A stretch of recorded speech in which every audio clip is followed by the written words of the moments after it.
Alors ce soir, nous avons le plaisir d'inaugurer officiellement le Cercle du patrimoine, après avoir formé déjà 3 volets de spécialistes ici à Tolochenaz.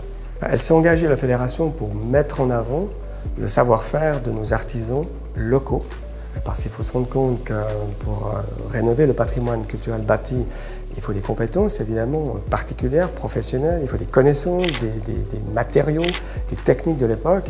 Je crois qu'il est important de dire que ces connaissances, elles existent. Ici, nous avons plein d'entrepreneurs passionnés, jeunes, moins jeunes, passionnés par leur métier, qui ne demandent pas mieux que de mettre en œuvre leur savoir-faire. Évidemment, ce cercle n'est pas constitué que d'entrepreneurs de la construction qui viennent ici exposer leur savoir-faire.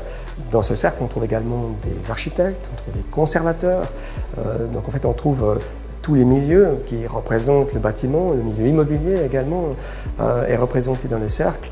Et je pense que c'est ça la force de ce groupe que l'on a constitué de manière officielle ce soir, c'est leur permettre de créer un réseau en fait d'experts, un réseau au sein duquel on pourra partager des connaissances, des techniques et donc demain rénover en fait le parc immobilier important du comté, en tout cas celui qui a un caractère historique particulier.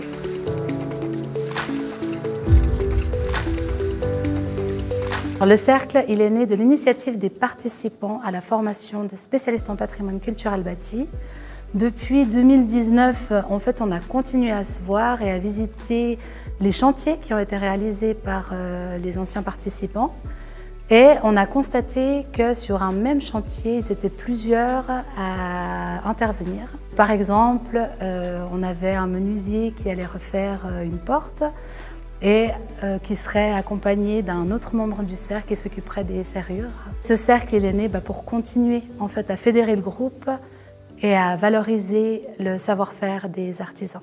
Le cours s'adresse à tout artisan des métiers de la construction ou de la technique du bâtiment qu'on essaye de faire venir aussi parce qu'on voit qu'il y a des métiers qui viennent très naturellement et d'autres qu'on est en train d'aller chercher.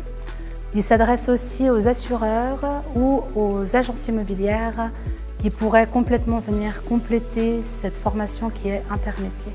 Pour rejoindre le cercle, il faut réussir la formation de spécialistes en patrimoine culturel bâti et après vous êtes immédiatement intégré au cercle du patrimoine.